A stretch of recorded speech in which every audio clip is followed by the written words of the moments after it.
सुखदेव जी महाराज के चरणों में परीक्षित जी प्रार्थना कर रहे हैं कि आज मेरा कितना सौभाग्य का दिन है कि मुझे ऐसे महात्मा का स्मरण भी हो रहा है, दर्शन भी हो रहा है, स्पर्श भी हो रहा है।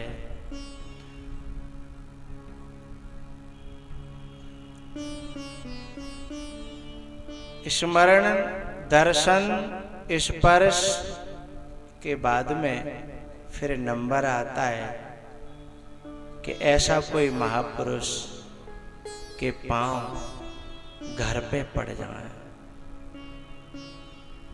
उसके भाग्य की सराहना कौन करे। और जिसके जीवन में ये पांचों चीजें हों, स्मरण भी हो, दर्शन भी हो, स्पर्श भी हो और घर पे आना भी हो, और उसके बाद में फिर कहीं चरण धोने का मौका मिल जाए और फिर कहीं उनके वचन और मिल जाए। धन्यो गृहस्थाश्रमा, वह घर की देहरी, वो घर का आंगन फिर घर नहीं रहता, फिर वो आश्रम बन जाता है, फिर वो परमात्मा का घर बन जाता है।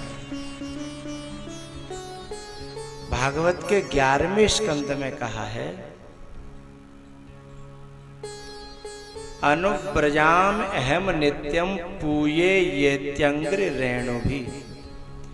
मैं संतों के पीछे पीछे चलता हूं। किसी ने कहा क्यों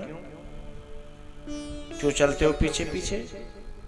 तब भगवान ने कहा, उनके पांवों को स्पर्श करके, उनके चरणों को स्पर्श करके जो धूल उड़ती है ना, जो रज उड़ती है, मुझे वो बहुत प्यारी लगती है, और वो जब मेरे ऊपर पड़ती है तो मुझे बहुत खुशी होती है, मैं पवित्र हो जाता हूँ।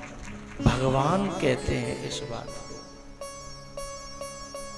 अनुव्रजाम अहम नित्यम, अनु माने पीछे, ब्रजामी माने मैं चलता हूं। पूये ये तंग्रे रेणु भी, उनके जो चरणों की जो धूल है रेणु, वो मुझे पवित्र कर देती है।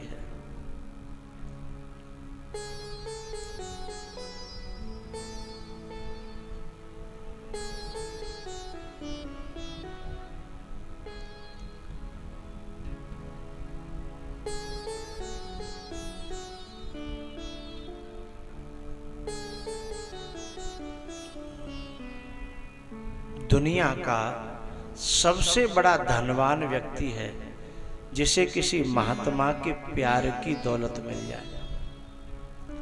सबसे धनवान व्यक्ति इस धरती का। सारे संसार की जितनी दौलतें हैं वे सब उसके सामने फीकी हैं। करोड़ों में खेले, अरबों में खेले, खरबों में खेले, वो जो इस दौलत को न पा सका, उससे बड़ा दरिद्री और धरती का बोझ इस धरती पर कोई नहीं ऐसा।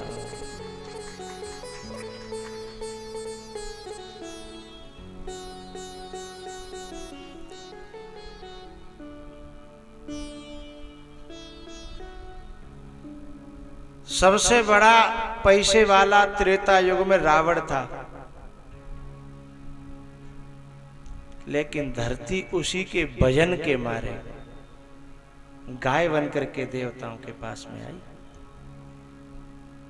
इतना बड़ा आदमी, इतना पैसे वाला,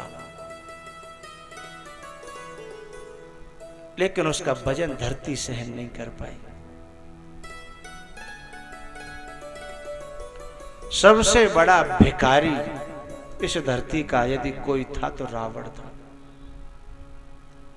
सबसे बड़ा धनवान और सबसे बड़ा दरिद्री। भगवान का दिया हुआ सब कुछ हमारे पास हो तो हम चोरी करने जाएंगे?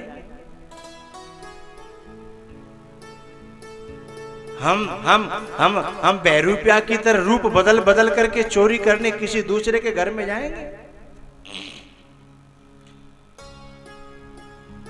नहीं जाएंगे। कहीं ना कहीं हमारे अंदर दरिद्रता बैठी है, कहीं ना कहीं हम भीतर से खोखले हैं, तो ही तो हम चोरी करने जाएंगे, तो ही तो किसी के यहां लूटने जाएंगे। यदि हम अपने आप को लबालब भरा हुआ मानेंगे तो भले ही हमें देखने में हमारे पास कुछ न हो, कुछ नहीं होगा तो भी हम बांटेंगे। बोले कुछ है नहीं तो बांटोगे क्या? बोले दुआएं बांटेंगे सारे संसार के लिए। शुभ कामनाएं बांटता है बांटने वाला, दुआओं से भर देता है। और लेने वाला कहता है महाराज आपने दुआ दे दी, बस सब कुछ हो गया।